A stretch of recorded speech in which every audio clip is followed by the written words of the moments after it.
Hola, pues muy buenas tardes y perdonen ustedes el retraso. Y bueno, vamos a empezar. Nuestro conferenciante de hoy es don Manuel Requena Gallego, catedrático de Historia Contemporánea en la Facultad de Relaciones Laborales y Recursos Humanos del campus de Albacete. Doctor en Historia por la Universidad Autónoma de Barcelona, leyó su tesis de licenciatura en 1990, con el título Partidos, Elecciones y Élite Política en la provincia de Albacete, 1931-1933. Su producción historiográfica se ha centrado básicamente en el estudio de Albacete y su provincia durante el periodo de la Segunda República y la Guerra Civil. En este contexto, ha publicado Los sucesos de Yeste, mayo de 1936, del afianzamiento del republicanismo a la sublevación militar, Albacete, 1931-1936, y multitud de artículos en revistas y actas de congresos. Solo por destacar algunos de sus títulos, cabe citar La clase política y las contiendas electorales en las provincias de Castilla-La Mancha, 1931 al 33, Las elecciones a compromisarios en Albacete, abril de 1936, Las elecciones del Frente Popular en Albacete o el triunfo monárquico en las elecciones municipales de 1931 en Castilla-La Mancha. El doctor Requena Gallego también ha estudiado el sexenio democrático, la transformación y expansión de la agricultura albacetense, la evolución de Castilla-La Mancha durante el franquismo, etc.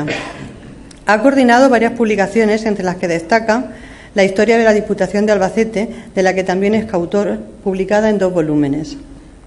La obra del profesor Requena destaca especialmente por sus estudios sobre las brigadas internacionales. Sobre este tema ha escrito diversas monografías, artículos y ponencias. Títulos como La Guerra Civil Española y las Brigadas Internacionales, La Sanidad en las Brigadas Rojas, Al lado del Gobierno republicano, los brigadistas de Europa del Este en la Guerra Civil Española, Bibliografía de las Brigadas Internacionales y de la participación de extranjeros a favor de la República, 1936-39, y un larguísimo etcétera. Creador y fundador del Centro de Estudios y Documentación de las Brigadas Internacionales, cuyo objetivo fundamental es la investigación, documentación y recuperación de todo tipo de material referente a estos batallones de voluntarios. Entre esta abundante producción, Manuel Requena ha tenido ocasión también de ocuparse de la masonería en la provincia de Albacete y en Castilla-La Mancha durante los siglos XIX y XX, siendo autor de varios artículos y ponencias sobre este tema, que es sobre el que nos disertará esta tarde. Y sin nada más que añadir por mi parte, les dejo con Manuel Requena.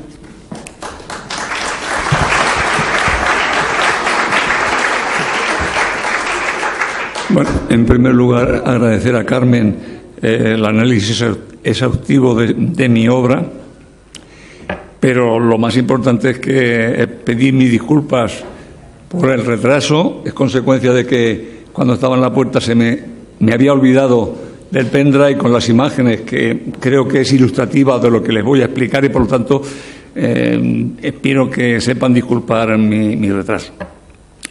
Bueno, yo les voy a hablar de una cuestión que, como es importante poner de manifiesto el interés de los organizadores de estas conferencias de dar una luz y, sobre todo, yo creo que conseguir que los habitantes de Albacete tengan un poco más clara la cuestión de la masonería. Hemos sido machacados por el régimen de Franco con un aspecto negativo de la masonería que creo que es importante hacer un esfuerzo para contrarrestar y poner en su justo medio, no digo para un lado ni para otro, y yo creo que esa es una función de los historiadores y esa es una función que, gracias a la organización que ha hecho Carmen de estas jornadas, y bueno, el principal ponedor de estas conferencias es Benimeli, que es el mejor especialista, el padre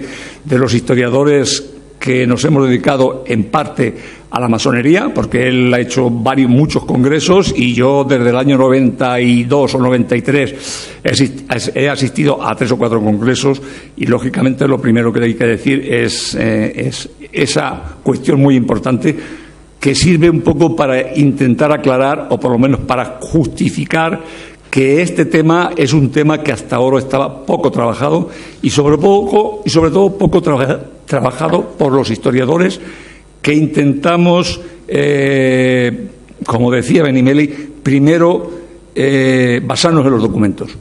El historiador ético tiene que hacer hablar a los documentos. Los documentos son los que tienen que hablar. No que yo mire los documentos y diga lo que yo quiero que digan los documentos. Eso es traicionar los documentos. Y, bueno, yo creo que una parte de los historiadores estamos haciendo un esfuerzo primero de mirar los documentos, de interpretarlos en el contexto en el que se escriben, y transmitir para que la gente piense. No adoctrinamos a nadie. Nosotros estudiamos un tema y después lo damos a entender con los interrogantes que nosotros también tenemos. Quiere decir que aunque nosotros somos estudiosos del tema, tampoco tenemos todas las cosas claras. Entonces, que sea el principio de la intervención, que yo creo que puede ser interesante porque puede permitir que a partir de aquí podamos intercambiar opiniones. Yo me voy a centrar, como dijo Benimeli, bueno, la masonería tiene distintas escuelas. Yo, los grupos de aquí de Albacete que he estudiado tienen una connotación bastante política. Y, lógicamente, no es mi interpretación. Los documentos también van a hablar. Y, por lo tanto, yo voy a interpretar los documentos, voy a ver las profesiones de los masones y, lógicamente, eso nos puede llevar a una reflexión que luego podemos compartir con las correspondientes preguntas. Yo lo primero que voy a mostrar es, para que tengamos un poco también una referencia de Castilla-La Mancha. Albacete es la provincia más liberal en nuestra historia contemporánea. Por lo tanto, por mucho que discutan otros historiadores, yo no hago provincianismo, yo marco la realidad. La realidad es que ahora, cuando estemos estudiando, habrá un momento en que ponga una imagen de, por ejemplo, la masonería en Castilla-La Mancha durante la Segunda República, y veremos que donde más logias masónicas hay es aquí en Albacete. ¿Por qué? Hombre, Albacete siempre ha sido una provincia relativamente liberal, con menos influencia de la Iglesia. Si miramos a Cuenca o miramos a Toledo, lo vemos claramente. Entonces, bueno, los historiadores también tenemos que pensar por qué ocurren unas cosas y no ocurren otras. Y esa es la primera visión que yo quiero que tengamos los de aquí de Albacete y comparado con nuestra región. Yo, en mi trabajo, y por lo tanto la idea de la historia contemporánea, la masonería es más importante aquí en Albacete, y están las logias masónicas, que ahora veremos. Por lo tanto, esa es la primera idea. La segunda, yo he dividido la conferencia en dos etapas.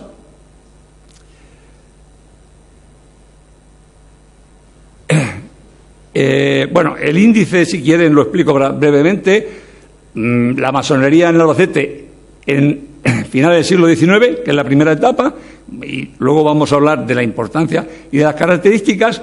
Luego, la masonería en la Segunda República, con su aspecto de los miembros, las profesiones, la masonería en Albacete y su contribución a la política, a la proclamación de la República. Nos podemos detener en este caso porque es importante. Y luego los cargos masónicos, que además han tenido cargos políticos aquí en Albacete.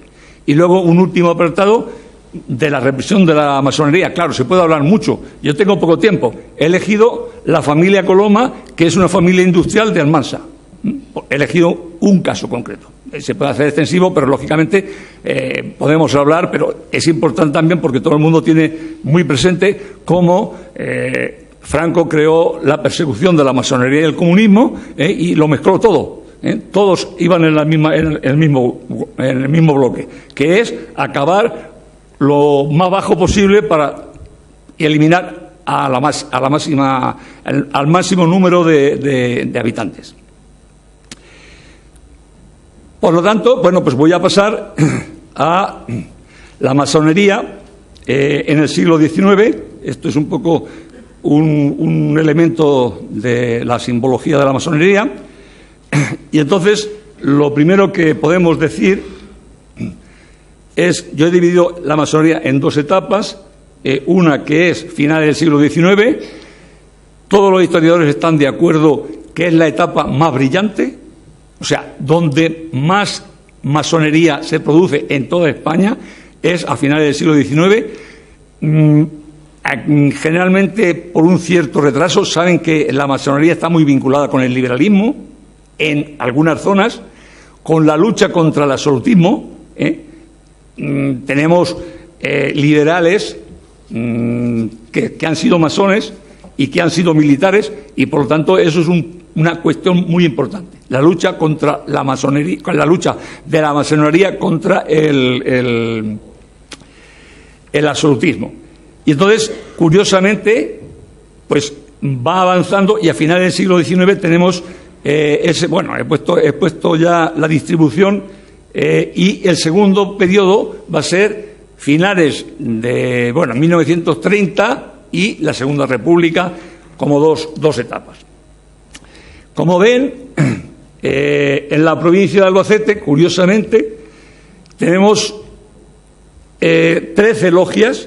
Las que están en azul son las logias del siglo XIX, y las que están en rojo, verán que en rojo hay solamente 1, 2, 3, 4, no 3, quiere decir que el siglo XIX es más importante la masonería, porque hay 15 logias masónicas, y además llama la atención que no solamente hay masonería en las zonas urbanas, que son Almansa, Albacete, Ellín, que es normal, y que además está vinculado con que son ciudades donde hay republicanismo.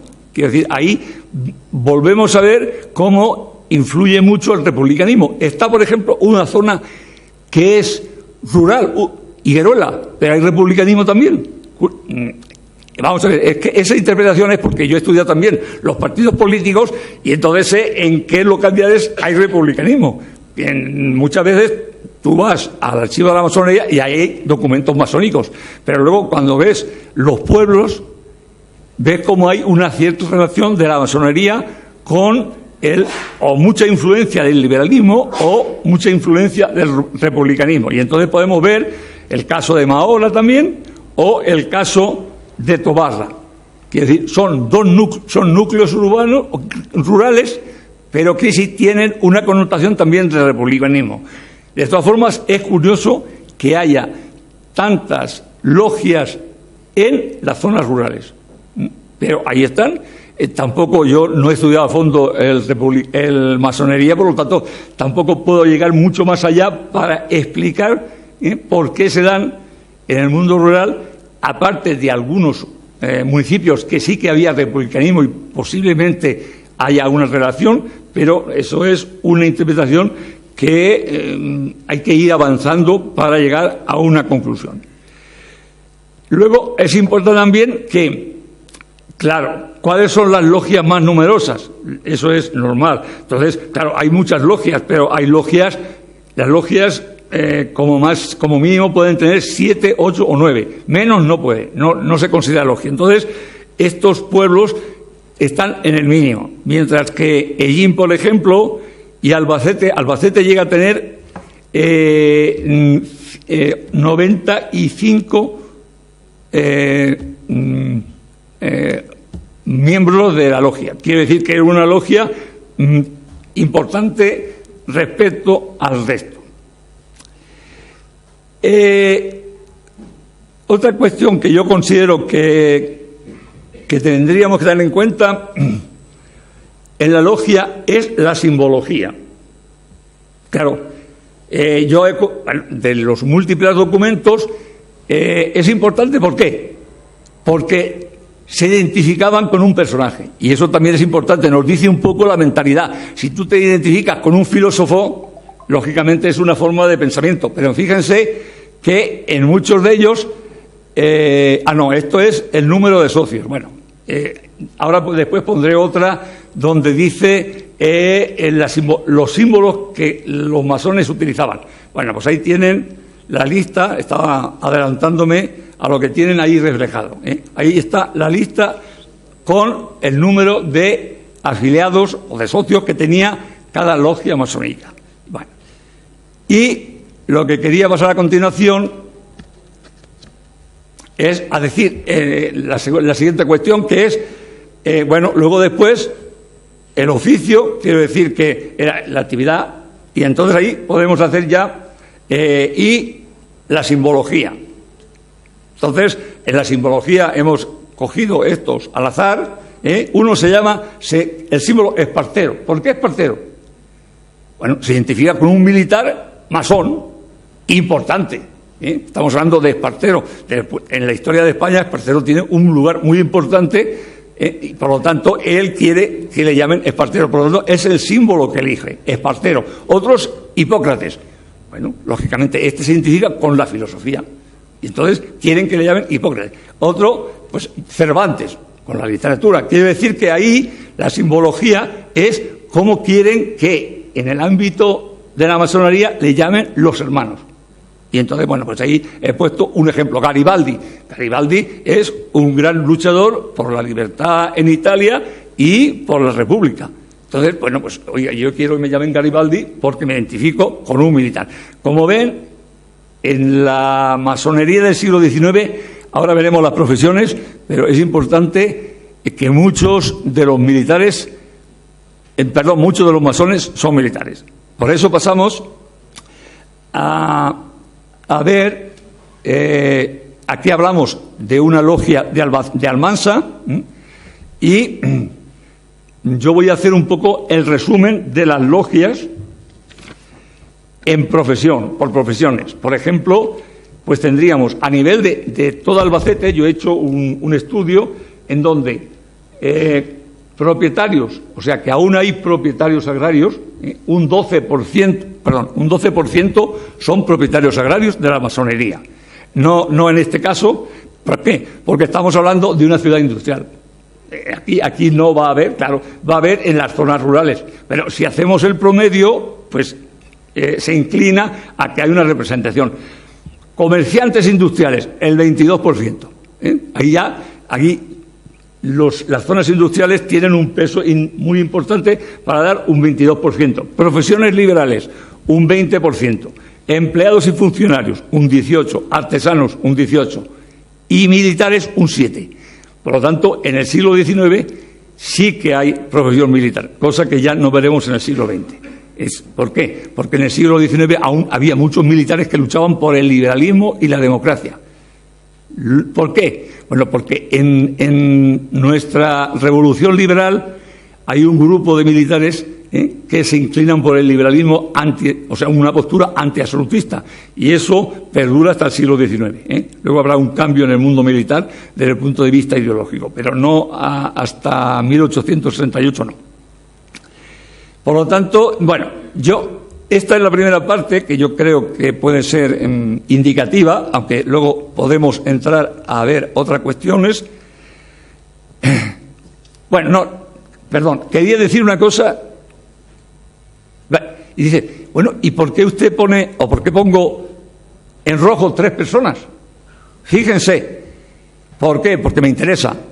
¿Quién pongo? Antonio Coloma Gil, comerciante, dedicada al calzado. Francisco, y este es el abuelo.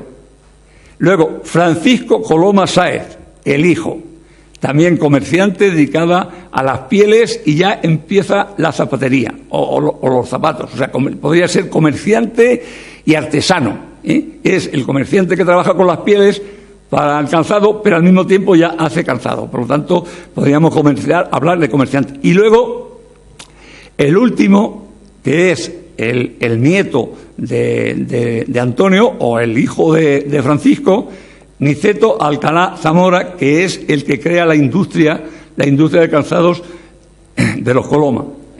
Por eso digo, es... ¿Quién? No. Ay, perdón, Niceto Alcalá Zamora, no. Niceto Coloma Martínez, sí. Niceto Alcalá Zamora me he ido a la Segunda República sin... No, perdón. Niceto Coloma Martínez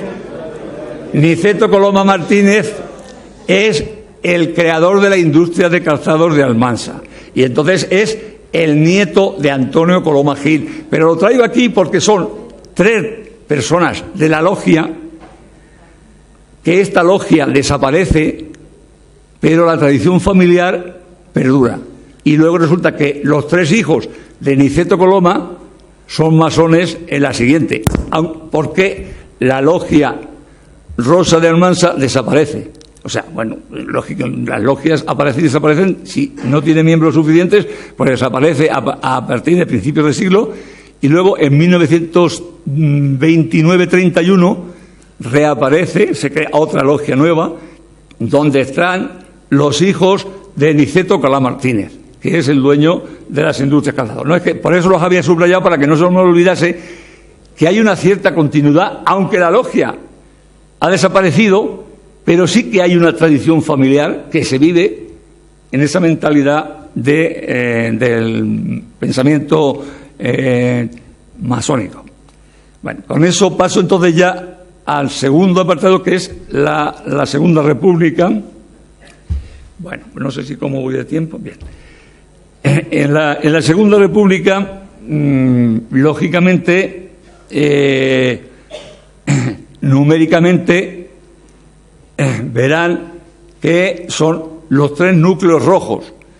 Está Almansa, que es donde se renueva ahora una nueva logia, Albacete y Hellín. Por lo tanto, pasamos de 15 a 3. ¿Por qué? Bueno, en toda España generalmente sucedió lo mismo. Las logias numéricamente fueron menos numerosas, pero tenemos que decir que aquí en Albacete fue importantísima. Pues bueno, y no es que lo diga yo. Vamos a dejar hablar a los personajes. Entonces, podemos hablar, por ejemplo, de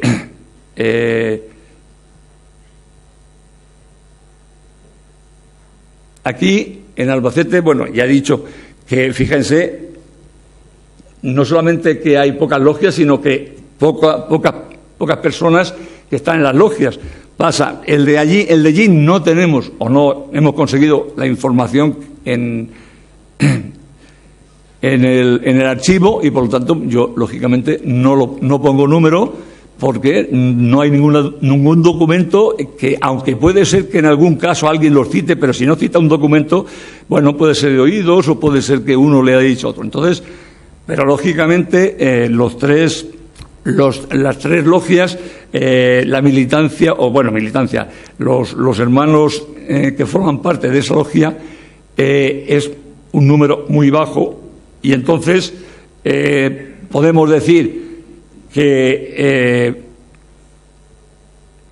comparado, estaba diciendo, aquí sí que he hecho un trabajo sobre Castilla-La Mancha, y aquí sí que se ve bien claro en el mapa que Albacete tiene pocas logias, pero tiene 3. En el resto de las provincias vemos que ahí Ciudad Real tiene 2, y Toledo, Guadalajara y Cuenca tiene 1, que están todos ubicados en la capital. Quiere decir que, de alguna manera, tenemos que decir que seguimos siendo la provincia donde no es de prestigio. Yo estoy hablando de diferencias, porque muchas veces dicen, hombre, es que los historiadores... No, yo no estoy diciendo que somos más importantes que ellos, no. Yo estoy diciendo que la masonería tenía más presencia en Albacete que en las otras provincias. Y a partir de ahí ya no digo más, porque mi función es marcar las diferencias, no marcar valores. No, yo no marco valores ninguno. Por lo tanto, pero sí que es importante, también sigo diciendo, y es una cuestión que yo creo que sigue manteniéndose. Somos una ciudad con unas características, yo creo que bastante diferentes, sobre todo respecto a Cuenca, Guadalajara y Toledo, más parecidas a Ciudad Real, sí. Y ahora convendría pues que nos centrásemos, por ejemplo, en la logia de Almansa, para ver un poco, pues eso, las profesiones. Lógicamente Almansa, el mundo agrario, pues es muy poco importante, y en la logia, como ven, no hay ninguna. Quiere decir, todos son o ferroviarios, porque es muy importante en Almansa la red ferroviaria, y entonces había muchos que trabajaban en la Renfe que eran masones. Ahí tiene la relación. Algún profesor, industriales, lógicamente, los Coloma están ahí, César, Adolfo y Viriato. Por lo tanto, Rodolfo y Viriato fueron 2 hijos que además estuvieron en el extranjero. Vemos un poco la importancia a veces de la masonería, que como hermanos se ayudan, y en este caso es clarísimo. Cada uno de los hijos de los Colomas, uno estuvo en Inglaterra, otro estuvo en Alemania y otro estuvo en Estados Unidos. ¿Qué hacían? Aprendían lo mejor, lo más moderno de la industria del calzado para aplicarla en Almansa. Y se desplazan. ¿Por qué? Pues por las relaciones masónicas. Es importante. Bueno, pero eso no es ni bueno ni malo. Los masones son unos hermanos que se ayudan entre ellos. Entonces, pues esas conexiones permiten también el desplazamiento. Pero bueno, la finalidad importante es que convierten a la industria del calzado de Almansa en pionera. El Ministerio de Industria la cataloga como una de las industrias más novedosas del país. Y eso se consigue, ¿cómo? Pues se consigue con esa apertura de conocimiento y con esas mejoras. Por lo tanto, ahí tenemos, por un lado, la profesión. Por otro lado, la cuestión política que les decía. Ahora ya no hay militares, no, lógicamente, porque los golpistas ya están todos en la reacción, Es decir, los golpes militares ahora son el de Primo de Rivera, por la derecha. Es decir, ya no hay ningún golpe militar progresista. Y ustedes dirán, no, ¿en el siglo XIX lo sabía? Sí, claro. Contra Fernando VII hubo, Quiroga se levantó y proclamó la Constitución de 1812. O sea que sí que hubo levantamientos militares progresistas. Muchas veces no se cuentan, pero sí.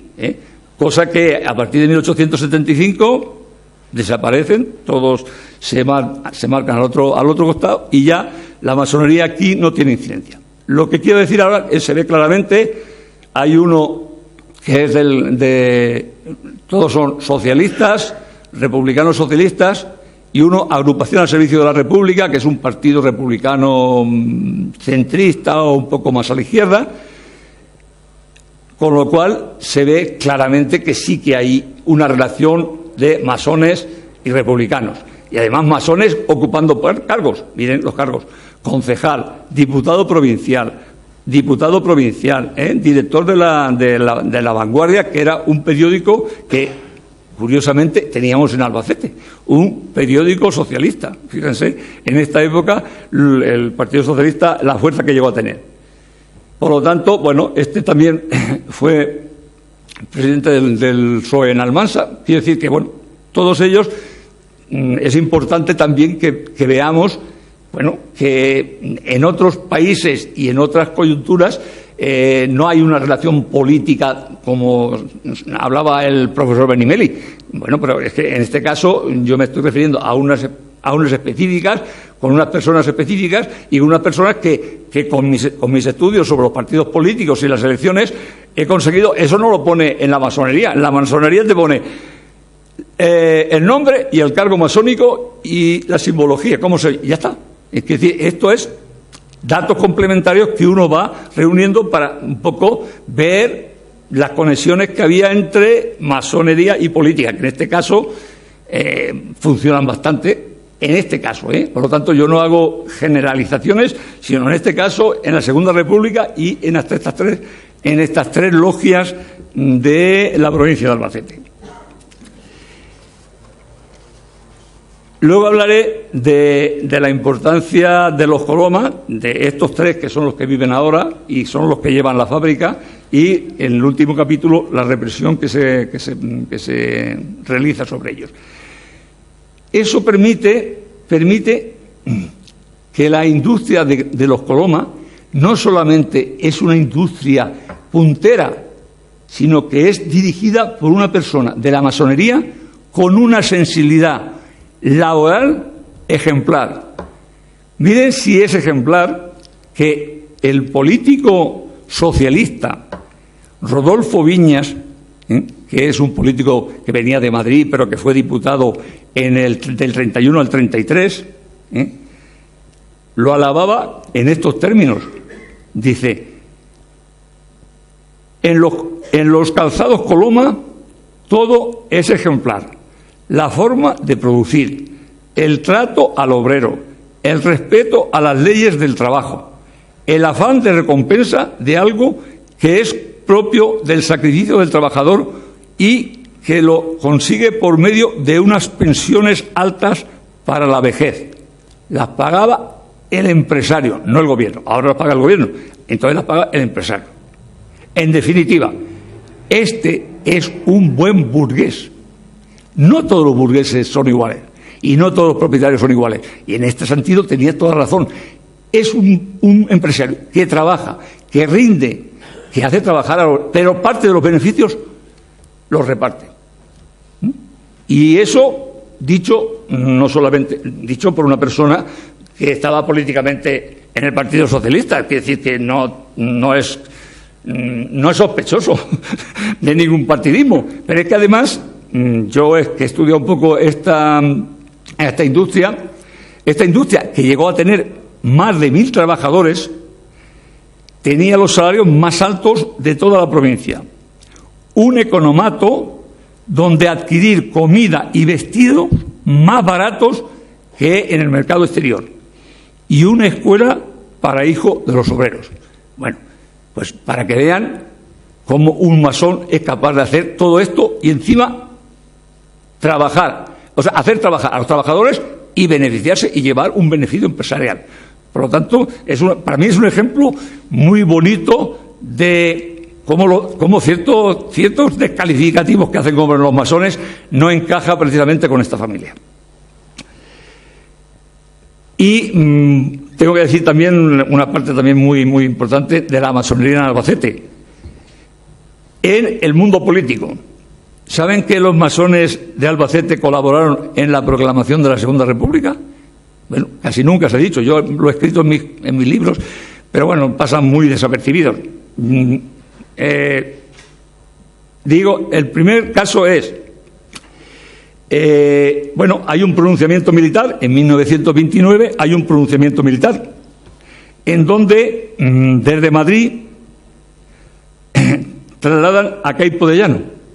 Queipo de Llano se va a sublevar contra la dictadura. Y fíjese que Queipo de Llano, que después, primero estuvo en la República y luego al final estuvo con Franco. Bueno, pues lo van a trasladar de Madrid y entonces se presta para trasladarlo Arturo Cortés, García Farga y Enrique Navarro, que pertenecen a la logia Mendizábal. Por lo tanto, 3 masones implicados en este movimiento. Y luego está Rodolfo Loma, que es de Almansa, y luego quieren desplazarlo hasta Murcia. Y en Murcia colaboran también los masones. Bueno, este pronunciamiento no triunfó porque luego en Murcia pues no se sublevaron y fracasó. Cortés y el grupo de aquí de Albacete sufrieron prisión, pero bueno, aquí vemos un primer esfuerzo de que los masones apostaban por la República. Hay una segunda ocasión que no sé si recordarán, es el pronunciamiento de Jaca.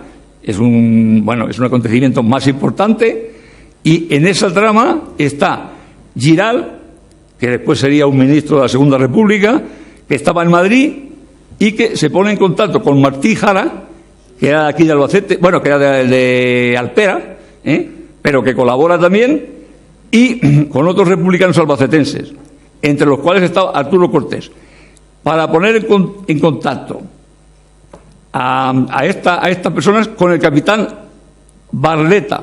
Capitán Barleta era el capitán de aviación de aquí, para que en caso necesario echase una mano a los sublevados que iban a hacerlo en Jaca, y que por lo tanto desde la estación aérea de los Llanos podían colaborar. Como saben, eso también fracasó, por lo tanto estamos hablando del segundo fracaso, pero que ahí hay un esfuerzo de los masones albacetenses. Bueno, saben que después hubo las elecciones del 12 de abril, donde triunfaron en las capitales de provincia y en algunas capitales importantes triunfaron los republicanos y los monárquicos en el resto del país. Bueno, entonces hubo una duda en el gobierno, no sabían qué hacer, y otra de las ideas que tenemos que difundir es que el día 14...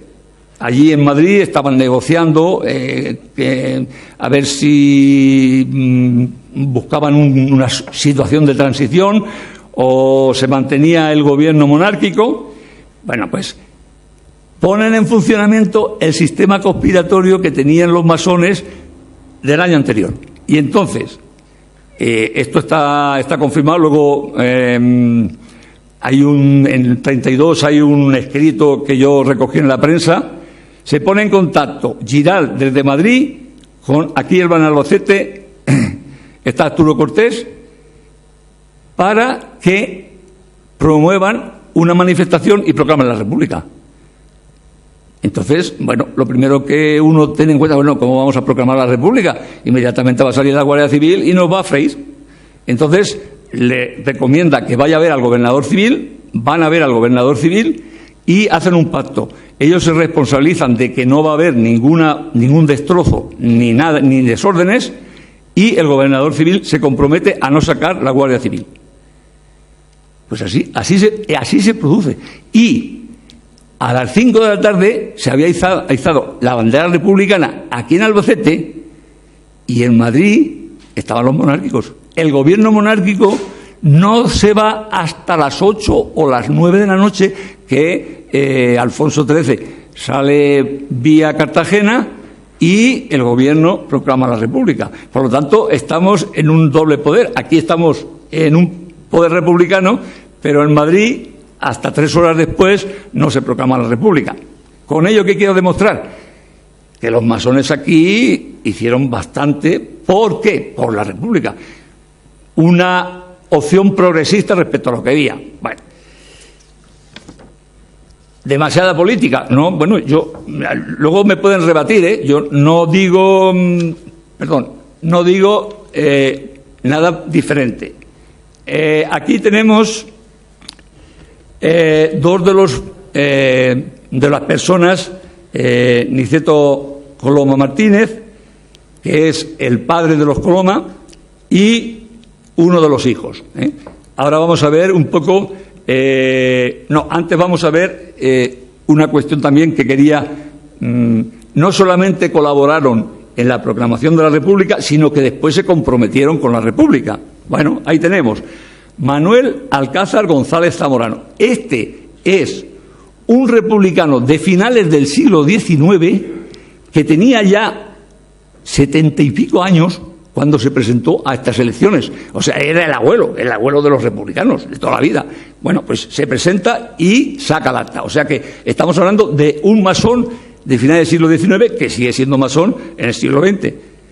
Y luego está, bueno, algunos, Fernando Coca es de Madrid, pero también es diputado en Cortes y es masón. Arturo Cortés, que era el gobernador civil, pero al mismo tiempo había sido concejal en el 31, y además era el jefe del Partido de Acción Republicana. Este también es de Madrid, Antonio Fabas Rivas, que era muy amigo de, sobre todo, de Largo Caballero, y muy entendido en el mundo laboral. Los cargos. Pero bueno, tenemos de aquí de Abraham González Blanes, del Partido Socialista, que fue diputado provincial, quiere decir, Hernández de la Asunción, que era de Almansa, que era también del Partido Socialista y que también fue diputado provincial. Bueno, pues ahí tienen Mirasol, Enrique Navarro. Quiere decir, estos nombres no los pongo yo, Quiere decir, estos nombres están en las fichas de la masonería. A mí me da igual, quiere decir, que sean, dice, hombre, pero estas familias son Esteban Mirasol, hombre, esta familia era rica. Bueno, pero él era masón y era republicano. Quiere decir, no es bueno que hagamos clichés de decir, estos no pueden ser, es imposible, si eran familias de dinero. Bueno, oye, alguna familia de dinero también es del Partido Comunista. No pasa nada, oye, cada uno tiene su ideología. Por lo tanto, al final de cuentas, lo que quiero mostrar es que hay una vinculación, en el caso de aquí de Albacete, de la masonería con la política. Bueno, ahí están los dos personajes de los cuales estaba hablando anteriormente, Manuel González y Arturo Cortés. Y ahora paso a la última parte, que yo creo que también es interesante. Todo el mundo, bueno, todos sabemos, bueno, no sé si todos sabemos, pero bueno, es mejor que lo diga. Quiere decir, ya en una intervención el otro día decían, pero vamos a ver, ¿cómo es posible que Franco, ¿qué hacían los masones? Bueno, mi interpretación, que es un poco radical, es que se llegó por lo bajo. Quiere decir que se eliminó no solamente a los enemigos, sino a los sospechosos también, por su caso. Como cuando tu padre te da una pequeña bofetada y dice, bueno, es que no he sido, dice, bueno, por su caso. Pues así. No, es que, vamos a ver, ¿qué tenían que ver los masones? ¿Habían cometido algún crimen? Bueno, y algunos masones, al revés, eran modelos. Por lo tanto, ¿por qué? Pues porque en la persecución Franco intentó, ideológicamente, pensó que las ideas también se pueden, que matando a las personas se matan las ideas. Porque si no, no es justificable que fuese tan persecutor. No solamente perseguía, sino que al chivato que le facilitaba información para cargarse a alguno sospechoso, lo premiaba. Eso en un mundo social, o sea, que a ti te premien porque intentes fastidiar a otro, no me parece muy solidario. Bueno, pues eso, y ustedes si hablan con los mayores, eso en algunos pueblos se ha dado. Es decir, personas que se dedicaban a acusar a otras por quedar bien con el régimen. Bueno, pues ahora voy a decir lo último, que está también documentado. Lo otro es una opinión personal mía, que lógicamente el que la haya vivido, pues que le pueda servir. Luego encontramos la represión en la masonería.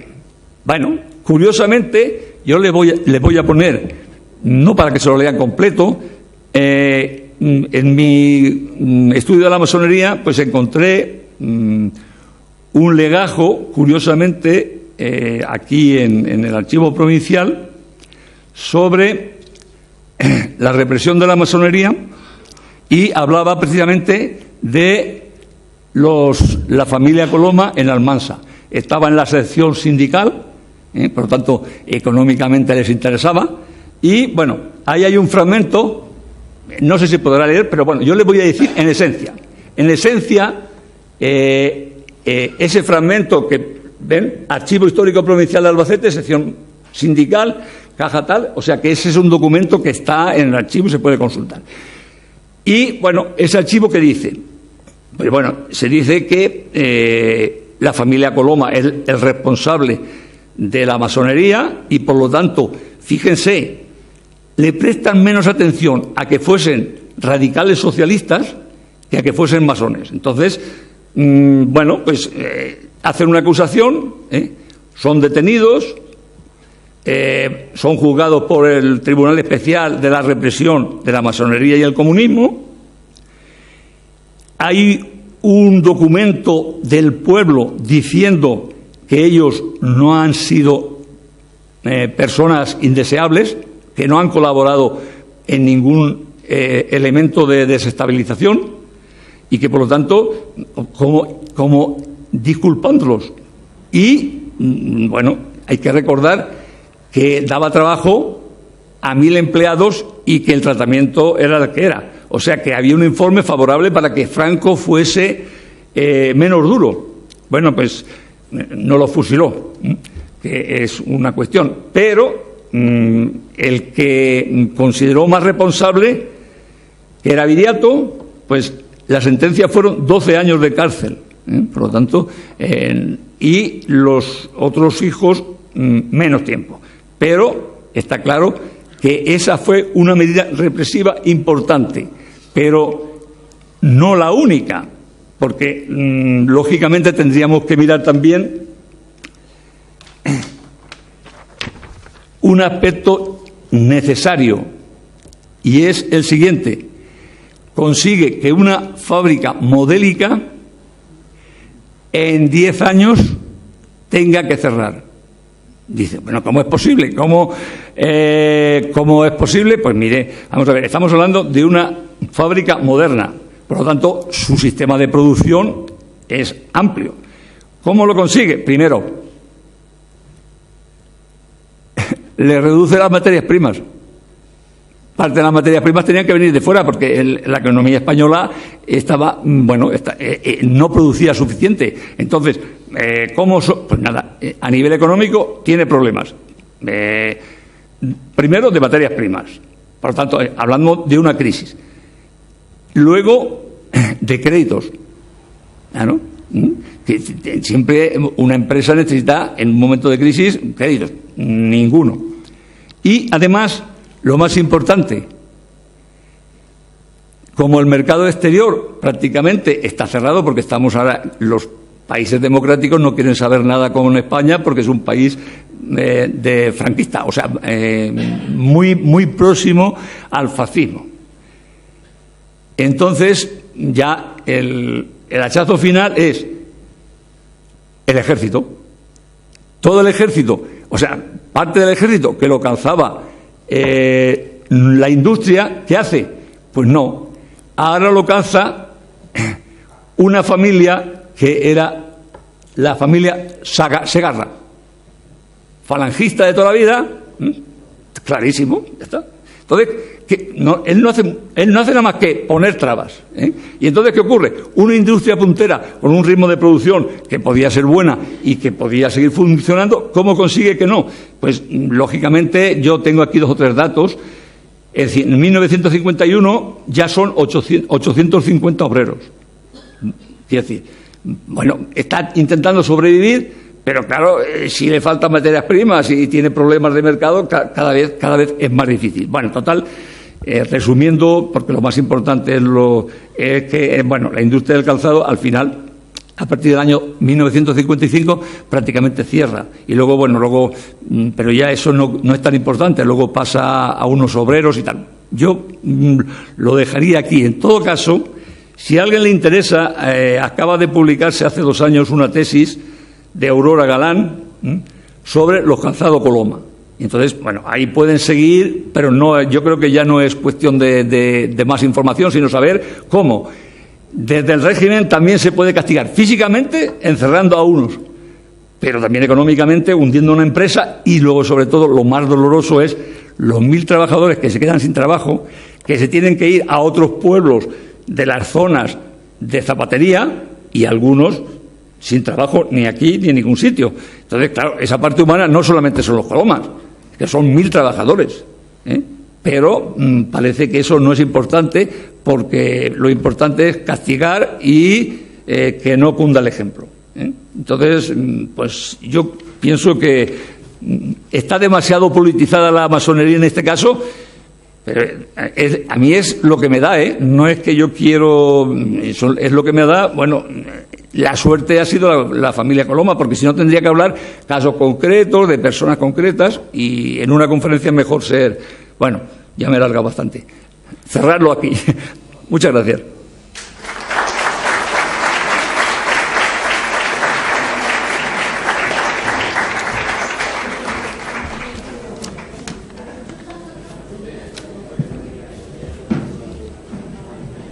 Bueno, ¿quieren hacer alguna pregunta?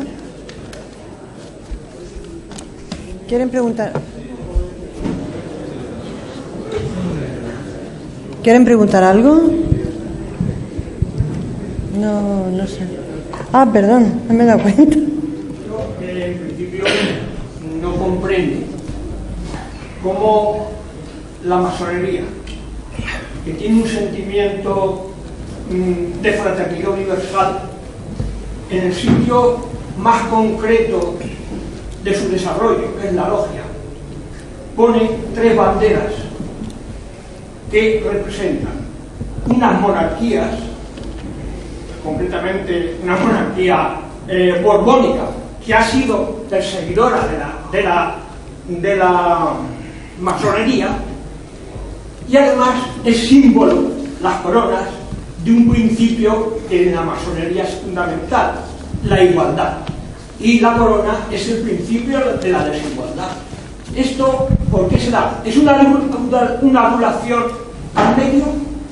¿Es que la masonería ha perdido su sentimiento? Porque la masonería es intrínsecamente republicana.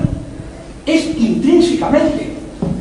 Si alguien me puede argumentar de que hay factores que la lleven a una monarquía, que es un concepto de desigualdad, pues si me lo demuestra, lo aceptaré.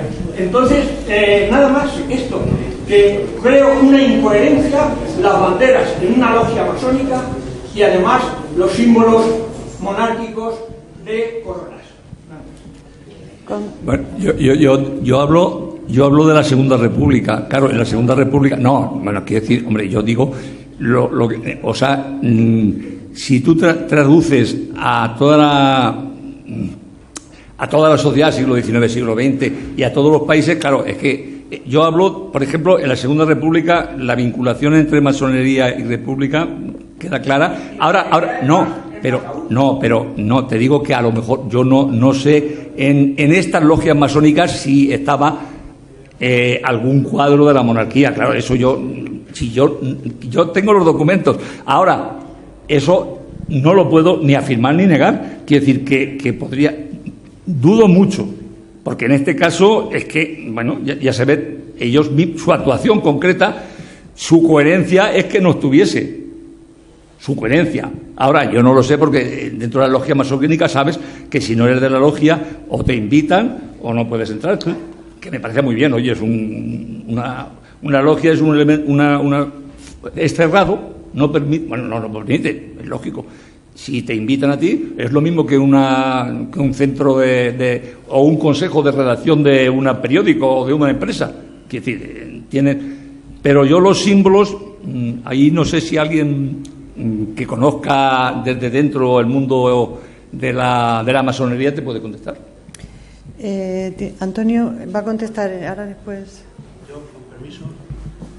Bueno, yo antes ya me identifiqué, yo sí soy masón. Entonces solamente quiero contestarte, no exactamente a los símbolos, a la corona. La masonería es una sociedad, una orden, que lo primero que hace es respetar la ley en el país en donde está, donde se encuentra. En este caso, lo que tenemos que diferenciar mucho es la masonería de los masones. Posiblemente a algunos masones tampoco les guste que esté esa bandera borbónica, pero la ley hoy en España es un reino y no una república. Por lo cual, en las logias tiene que estar la bandera del Reino de España.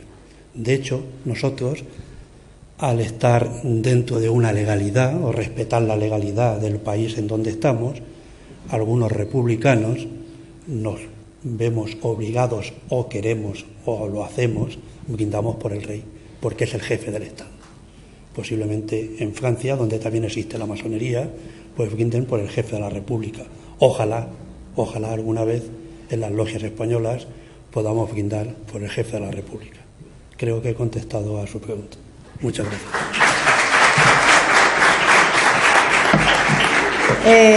Señora, ellos dos han pedido la palabra, pues usted mismo. Es que no se le oye, si viene, mejor.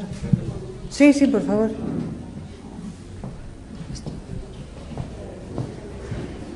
Es una pregunta muy breve y casi personal. En su exposición ha mencionado en alguna ocasión las fichas masónicas. Al hablar de los masones de Albacete, ha dicho que los datos personales aparecen en las fichas masónicas. ¿Esa documentación es accesible?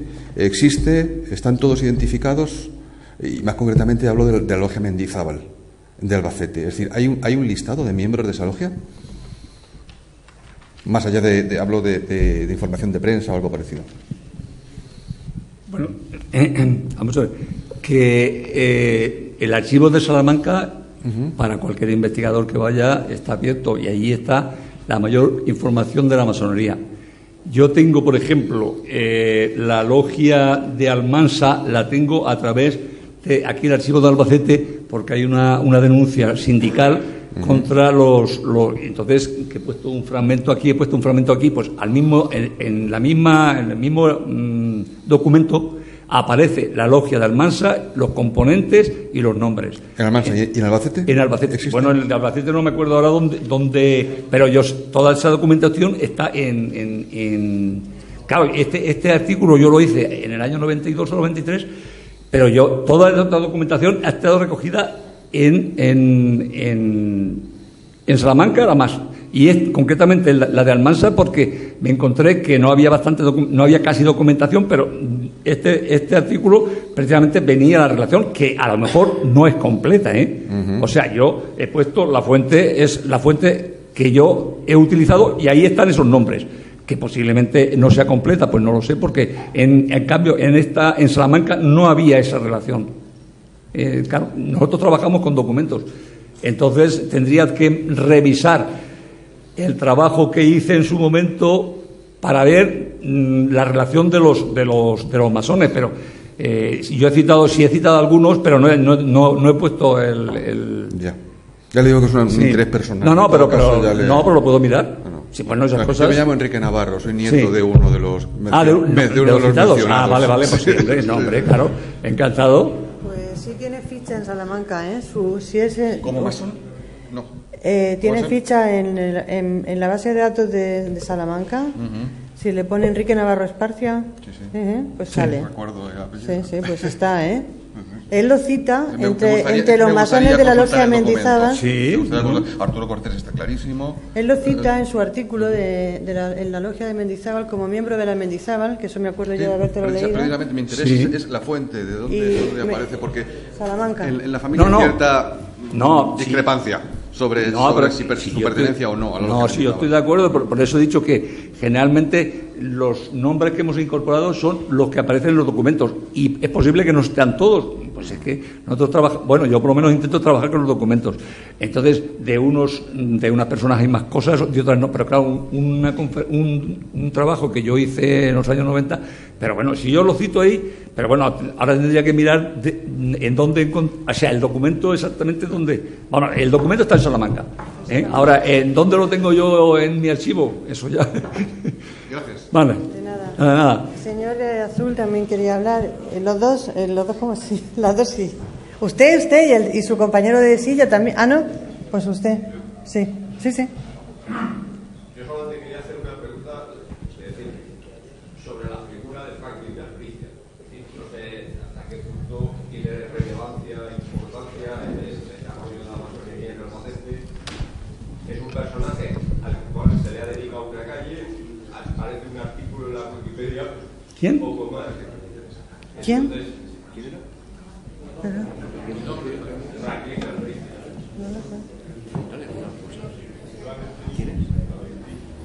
Pero yo creo que fue diputado. ¿En dónde? ¿Pero fue diputado? Creo que fue diputado, pero no lo sé si fue a Cortes en periodo de la República o anterior. Tampoco sé exactamente si fue por Albacete o por Alicante, pero bueno, sé eso, que le tenemos dedicado una calle. ¿Pero a quién? Se presentó por el distrito de Albacete, pero no era... ¿Quién habla? ¿Pero a quién se le ha dedicado la calle? Que es que no hemos oído el nombre. La calle que está al lado del campo de fútbol, porque entre otras cosas parece ser que también tuvo algún tipo de relación con la fundación del Albacete Balompié o algo. ¿Pero que cómo se llama la calle? Franklin Albricias. Ah, Franklin Albricias. A mí no me... Bueno, diputado por Albacete seguro que no, porque esos... Diputados a Cortes seguro que no. Y diputado provincial... Bueno, tendría que recuperar tanto. En mi memoria no llega tanto. Diputados a Cortes seguro que no, porque los diputados a Cortes tengo sus biografías. Diputados provinciales, hombre, lo podía mirar. Hay una historia de la Diputación en que se puede mirar si esta persona figura. Pero a mí en la masonería, desde luego, no me figura, porque tampoco hay muchos masones. ¿Alguna otra pregunta? Ah, sí, al fondo. Elena, aquel señor del fondo. A ver si llega.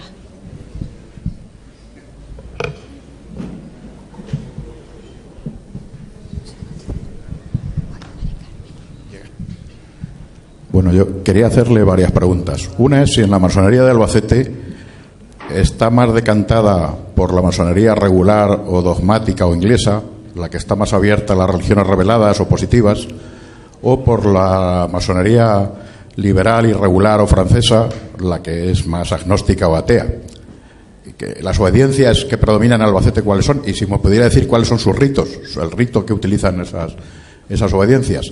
Y la segunda pregunta, si las hago todas, es si usted sabe si hay masones en Albacete del Partido Republicano Radical, Un partido republicano, pero que está enfrentado, en el año 36 está enfrentado con el Frente Popular, pero no deja de ser republicano. El partido de Alejandro Lerroux, que también era masón. Y, bueno, estas dos cosas le quería decir, vamos. La primera pregunta... bueno, si permite, simplemente la aclaración en cuanto a monarquía o república, que no se puede olvidar cuando han dicho, bueno, es que la masonería es esencialmente republicana. Hombre, no se puede olvidar que la logia madre de todas las logias es la Gran Logia de Inglaterra, donde nació la masonería, y que el gran maestre de la Gran Logia de Inglaterra es el rey de Inglaterra.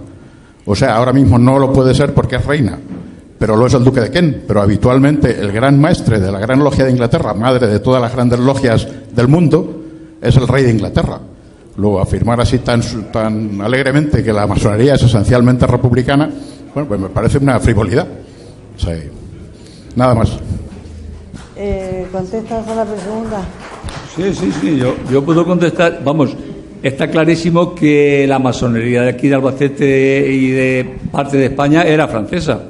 Si no, no tendría sentido que en un momento determinado trajesen la República, quiero decir, para mí. Pero bueno, seguro que cuando una logia y los componentes de la mayor parte de la logia apuestan por una opción, que es francesa seguro. O sea que la parte de las logias de aquí de Albacete, y es bastante lógico, y no me atrevería mucho, pero posiblemente en el siglo XIX también, porque todos luchan por el liberalismo, y todo, o sea que lo que pasa es que no todos. Estamos hablando de que de la logia una serie de elementos, y los de Almansa eran republicanos socialistas. No sé si se ve muy bien aquí en el cuadro. Ahora, ¿qué pasa con los republicanos de Lerroux? Es que los republicanos de Lerroux eran los caciques de Albacete, que se hicieron republicanos porque eso les iba a proyectar, ocupar momentos de poder. Eso lo he estudiado yo también. ¿Por qué el republicanismo es tan importante en Albacete? En Albacete y en muchas partes de España.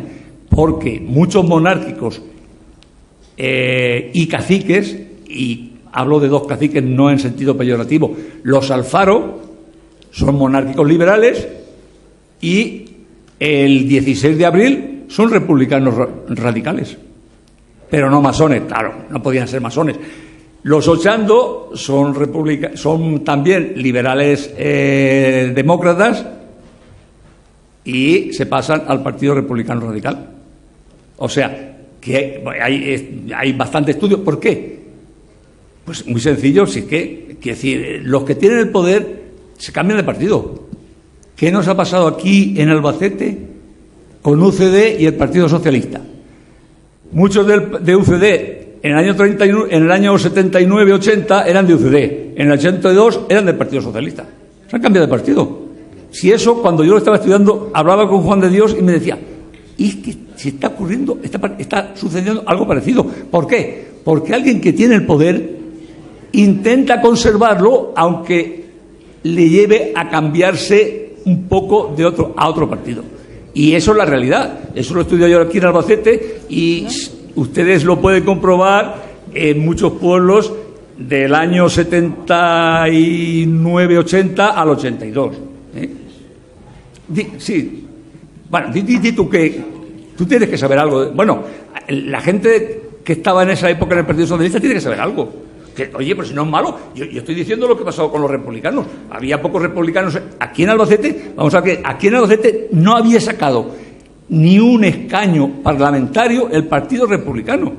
Y en el 31 sacas 4.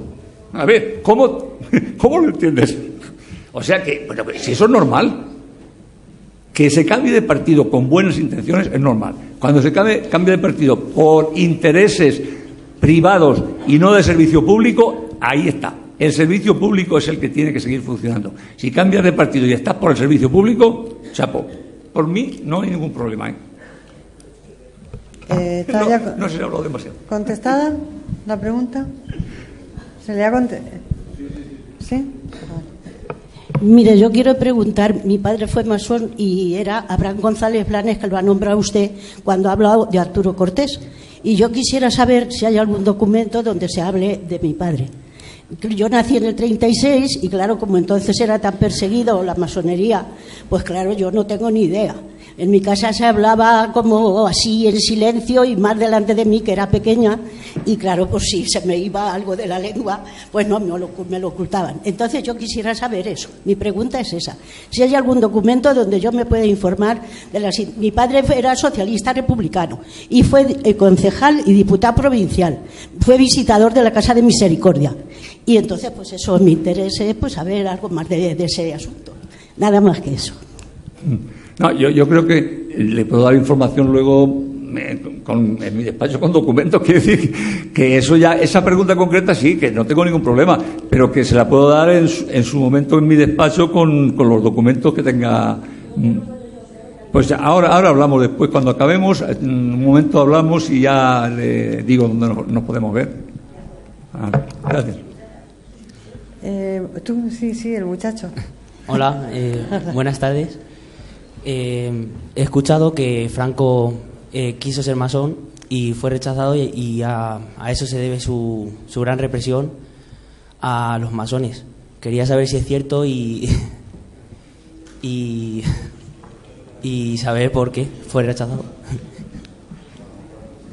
Bueno, es que eso lo explicó el profesor Benimeli, que es el que hizo el estudio. Entonces, no, yo creo que Franco, yo lo he dicho claramente, intentó, vamos a ver, los masones en este sentido, bueno, tienen su ideología, pero los masones que actuaron durante la Segunda República, que pertenecían a la tendencia francesa, se implicaron mucho políticamente, y luego Franco pues intentó, pero claro, hizo una ley contra la masonería y el comunismo. ¿Y qué tiene que ver una cosa con otra, por ejemplo? Pero bueno, él quería ahí caben todos, pues ahí acabo con todos. Quiero decir, Benimeli explicó muy bien que sigue estando la duda de si Franco fue o no fue, o le dejaron entrar o él lo pidió. Eso es una cuestión que él ni siquiera, después de varios contactos, no estaba seguro. Por lo tanto, si él no estaba seguro, que es el principal, bueno, el que ha estudiado el caso, pues los demás no decimos nada. Pero yo tengo la impresión de que Franco, con los demócratas también, y los republicanos, y bueno, o sea, si es como si ahora se persiga a uno por ser social, o sea, perseguir las ideas. O sea que si eras republicano, aunque fueses, hay muchos republicanos conservadores que estuvieron en la cárcel por ser republicanos. No tiene coherencia. Por eso digo que, y yo creo que lo de Benimeli fue contundente la aclaración. La conferencia de Benimeli la puedes ver en YouTube, en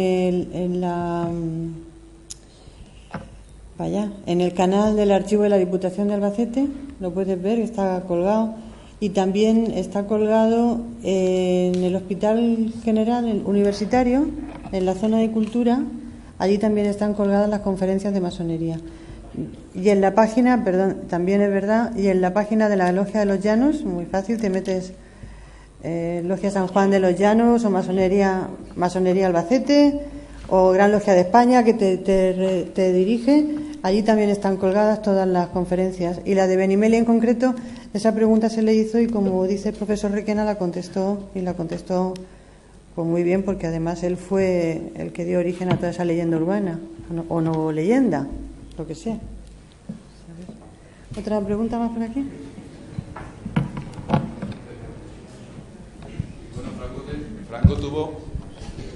Franco tuvo un hermano masón, Ramón Franco.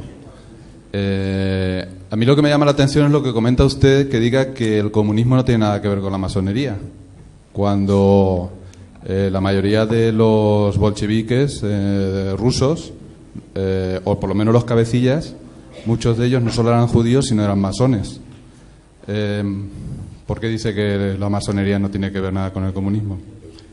Y bueno, otra cosa que me llama la atención a mí es cómo, en principio, dos conceptos políticos que hoy día, en teoría, se llevan a matar, como es el liberalismo, en el que podríamos incluir parte de la derecha liberal, y el socialismo y las izquierdas, que nos dicen que se llevan a matar, en principio han luchado por el mismo objetivo, o están luchando por los mismos objetivos, ¿no? Como es el laicismo y como es otra serie de cosas que de alguna manera son las que la masonería promueve, ¿no?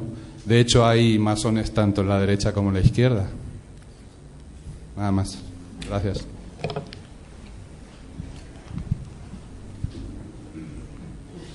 Vamos a ver. La primera pregunta era... La vinculación del comunismo con la masonería. No, bueno, vamos a ver. Eso, Franco podía haber hecho una ley persiguiendo a los masones y otra ley persiguiendo a los socialistas y comunistas. Pero lo hace en una ley conjunta en donde yo digo que son muy diferentes el comportamiento o las reivindicaciones políticas de los comunistas, muy, muy diferente de los masones. Y él, en cambio, hace una ley en donde no distingue, hace una ley en donde vamos a sancionar, Es por eso por lo que le digo que a él, en esa cuestión, es como, por ejemplo, la utilización de rojos. ¿Quiénes son rojos? ¿Los republicanos? ¿Los socialistas? ¿Los comunistas? Para él, todos. Y incluye también a los masones. Por eso digo que él, todo lo que no sea Iglesia Católica y lo que él manda, todo lo de eso es malo. Eso es por simplificar mucho. Y eso es lo que, por lo menos la legislación, porque si no podía haber hecho 2 o 3 leyes diferentes. ¿Por qué no diferenciar a los republicanos? ¿Qué tienen que ver los republicanos con los comunistas? Nada. Y muchas veces, en los estudios que yo he hecho, muchas veces había muchas discrepancias entre republicanos y socialistas. Es que no es lo mismo, es que en cambio todos son rojos. Es decir, hay conceptos que él sintetiza, Franco sintetiza, esto todo es malo. Eso lo hace él, yo no digo nada, podría haber hecho otra cosa, pero él, y entonces en eso es lo que yo, califico de que, es la forma de actuar, es la forma de hacer las leyes, vale, pero yo no le pongo ni bien ni mal, genera que todos no son iguales y a veces las sanciones eran bastante graves. Sobre todo cuando se trataba de republicanos que prácticamente hoy día pasarían desapercibidos. Los comunistas ya tenían otra trayectoria, otra ideología, establecer un sistema comunista como Rusia, por tanto, eso ya era más peligroso, pero los republicanos, porque eran liberales, demócratas, todo eso para él era malo también. Nos puede llamar la atención, vale, pero era malo. O para él, por lo menos, era malo y el que actuaba así iba a la cárcel. Sí. La segunda pregunta. ¿La puedes? Sí. Un poco la relación que lo que vivimos hoy día es que, por ejemplo, el Partido Socialista dice que lo que vivimos hoy día, ¿no? En televisión, todos los días que nos comentan en la televisión. Que, por ejemplo, que el Partido Socialista se lleva muy mal con el partido de la derecha liberal, ¿no? Del Partido Popular y viceversa, ¿no? Cuando realmente ambos están optando hoy día por, con pequeñas variaciones, el mismo sistema y el mismo tipo de política, básicamente, con muy pequeñas diferencias. Entonces, yo lo veo como... y que incluso hay masones tanto de un partido como de otro. Entonces, ¿qué está pasando ahí? ¿La masonería de alguna manera para lograr sus objetivos utiliza un partido, utiliza otro, el caso es llegar a esos objetivos? ¿O cómo está? Es algo que no entiendo, no termino de entender, que se supone que es algo contradictorio, ¿no? Vamos a ver, yo si tú estás haciendo una pregunta de la actualidad, te puedo decir que yo no tengo ni idea. Claro, yo he hablado de la masonería en la época contemporánea, finales del siglo XIX y Segunda República. Sí. Por lo tanto, quiero decir, yo actualmente no puedo decir nada porque no lo he estudiado. Quiero decir, cuando uno no ha estudiado las cosas, pues en principio... Bueno, pero ¿ve todos los días la televisión o no? Tiene su opinión. No, pero cada uno... Pero yo no puedo venir a decir mi opinión si no tengo documentos, porque yo tengo que basarme en documentos. Entonces, yo veo la opinión, pero yo no sé qué piensan sobre eso los masones, porque primero yo no soy masón. Tampoco soy ni socialista ni comunista. Yo estudio casos, yo estudio las biografías de personalidades o un cacique. Yo no soy un cacique, pero he estudiado personalidades del caciquismo. Quiero decir, yo soy un estudioso y intento ver el comportamiento y las cosas buenas y malas de cada actuación. Pero yo actualmente ¿qué pensaría la masonería sobre la cuestión política? Yo no, a lo mejor podría decir algo usted, ¿no? No, es que yo en eso no puedo decir nada. Yo sí que dije, o sí he dicho, que en la Segunda República la mayor parte de los masones apostaron por la República. En el siglo XIX no estoy tan claro porque no lo he estudiado a fondo. Sé un poco la importancia que tuvieron la masonería. En la actualidad, pues no lo sé. Hombre, y en esa época muchos masones preferirían mejor mantenerse neutral. Lo que pasa es que yo he hablado de los masones que salieron a flote y actuaron políticamente. Eso no quiere decir que yo haga un análisis general diciendo todos los masones de la Segunda República fueron republicanos. No. Por ejemplo, te digo un ejemplo. José Prat era masón y era una persona ideal, anticaballerista, humanista, pero era masón también. Bueno, ¿qué pasa? Es que los datos que conocemos son los que conocemos. Quiero decir, y en esta época sí que es verdad que optaron mucho por la República. Los socialistas optaron por la República, por consolidar la República, porque suponía un avance muy importante para España. Y dentro de eso, pues eso. Si da la impresión de que yo vinculo la masonería y la política, no. De la Segunda República, sí. Y además de algunos personajes que son de los que he hablado.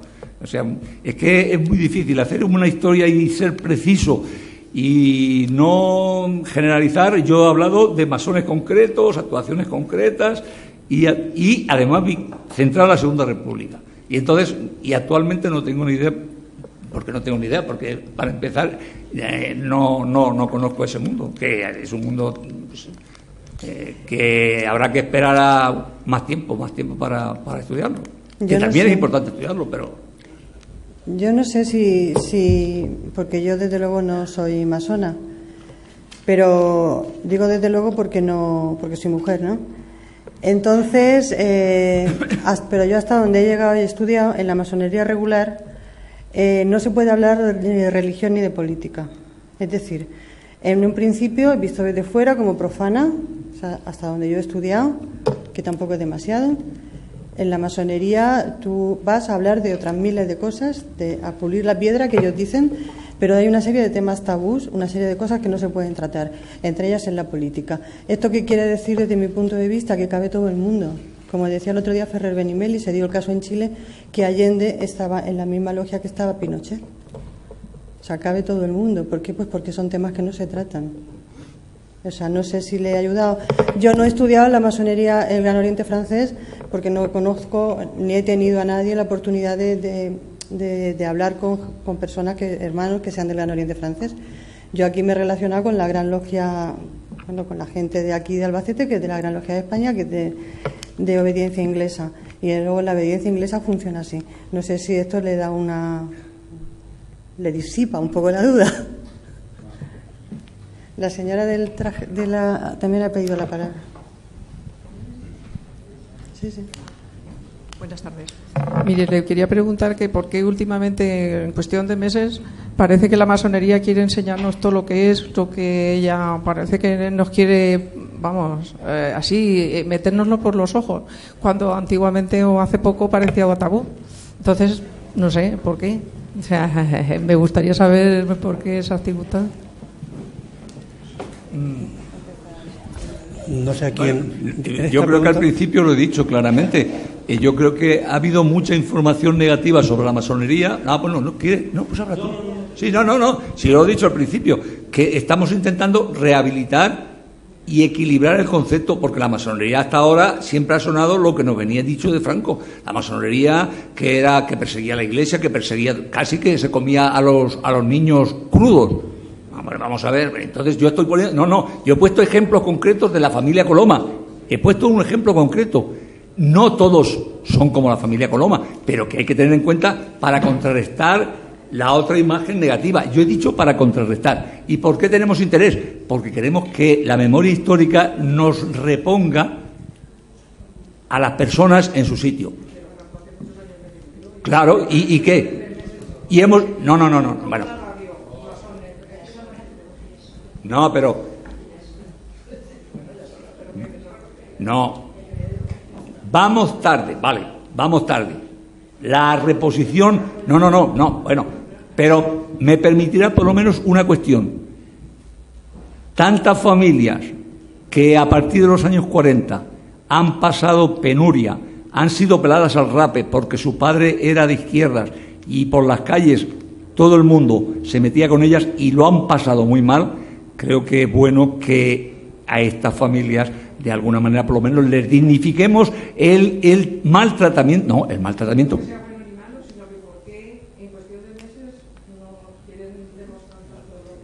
Bueno, hemos llegado tarde. Yo lo que estoy diciendo ahora mismo es una cosa que teníamos que haberlo dicho en el 80, ¿vale? Me parece muy bien. En el 80, pero pasa que no nos daba tiempo a decir tantas cosas. Bueno, yo sí quisiera contestarte. No es cuestión de meses. La masonería está funcionando en España. Aquí la logia San Juan de los Llanos se fundó en 1987. ¿Qué ocurre? Pues que posiblemente ahora sea, digamos, no es ahora, sino que en estos momentos pues creamos oportuno de decir que ni somos raros, ni somos malos, ni somos buenos, somos personas normales que luchamos por tres ideas importantes que tiene la masonería, que es la igualdad, la libertad y la fraternidad. A partir de ahí no hay nada más. En la masonería no hay nada más que esos tres conceptos. Entonces, no es que estemos intentando meter por los ojos nada a nadie. No hacemos proselitismo, no vamos por las casas, no llamamos a las puertas.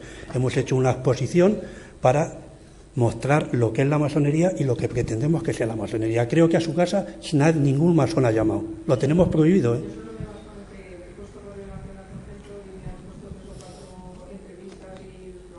Bueno, pues porque igual que ahora se está haciendo, igual que Albacete tiene esto que es una manifestación muy importante, que yo lo veo muy bien, en que nos están demostrando. Por eso digo, bueno, ¿a qué se debe? No, pero que no hay nada, o sea, no hay nada detrás, no hay nada. Solamente, bueno, se ha preparado una exposición que nunca se había hecho.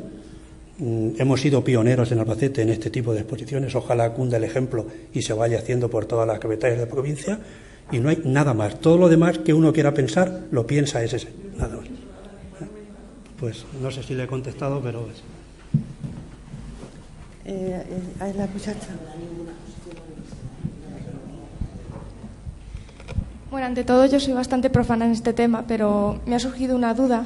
Y cuando hablaba el profesor sobre el tema de Mendizábal, en el caso del izado de la bandera y todo el tema este. Y como yo no entiendo bien cómo van las logias, no sé si hubo algún tipo, si las logias actúan de forma independiente, es decir, cada uno es de su logia y realiza sus actividades, o si tienen una cierta relación entre ellos y por lo tanto pudo haber algún tipo de expansión de esas ideas durante la República, el inicio de la República. O, ya digo, si fueron de forma individual cada logia o cómo fue eso. Eso sí que me llama a mí la atención. No sé si me he explicado correctamente. Bueno, yo es que tampoco... Quiero decir, hay síntomas de... Vamos a ver, nosotros somos historiadores, las logias tienen un comportamiento interno que nosotros no conocemos. Entonces, lo que nosotros conocemos son los signos externos. Por ejemplo, Arturo Cortés habla que cuando llegó Queipo de Llano traía una insignia masónica para que le reconociesen. Yo repito lo que dice él, pero yo no estoy en ninguna logia, que es muy difícil saber cómo funcionaban las logias en su época, porque las logias tenían su propio funcionamiento y entonces los historiadores lo que recogemos son signos que los masones se transmitían, en este caso, para identificarse uno con otro, porque físicamente no se conocían. De ahí a si dentro había un debate o no había un debate, de eso yo no he dicho nada. Yo he dicho comportamientos posteriores que tienen fuera, claro, porque dentro no sabemos nada. Los documentos solamente dicen los que eran masones, pero el funcionamiento interno... Claro, era por ver si se había visto un proceso en que las logias hubieran tenido parte de forma individual, o sea, o hubiera sido de una forma conjunta, que de repente se haya visto que ha habido cambios en esas localidades significativas. No sé si se ha hecho un estudio al respecto sobre el tema. No, porque los masones tenían un comportamiento individual. individual. Quiero decir, cuando salían, a lo mejor ni siquiera dentro de la logia hablaban de política y hablaban después. Es que esas cosas es que no las podemos saber. Solamente sabemos eso. Y sabemos que en estos pueblos, que en algunos pueblos había republicanismo y había masones.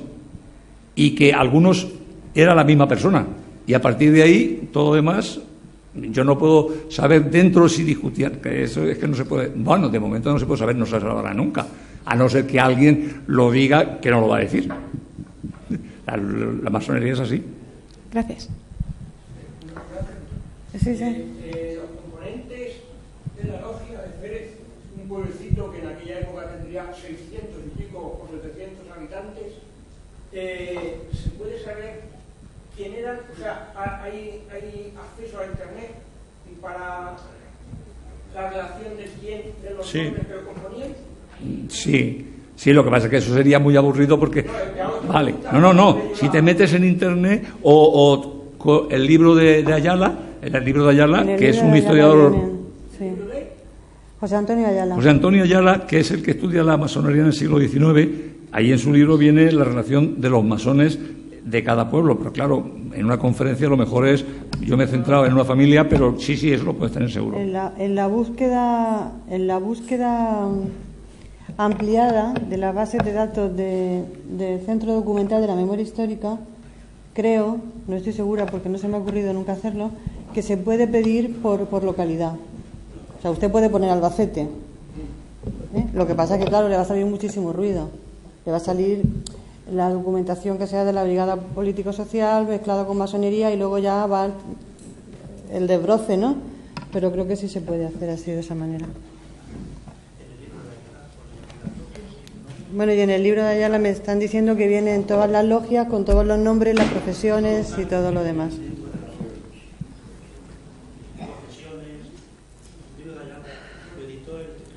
José Antonio Ayala, se llama, está agotado, pero se puede descargar en PDF de la página del Instituto de Estudios Albacetenses. Hay una parte que se llama Biblioteca Digital, ahí se lo puede usted descargar en PDF, en Internet. ¿Alguna pregunta más? ¿Por allí por el fondo? ¿No? Bueno, pues si no tiene nada más que preguntar, damos por clausurada la sesión hasta el jueves que viene, si Dios quiere.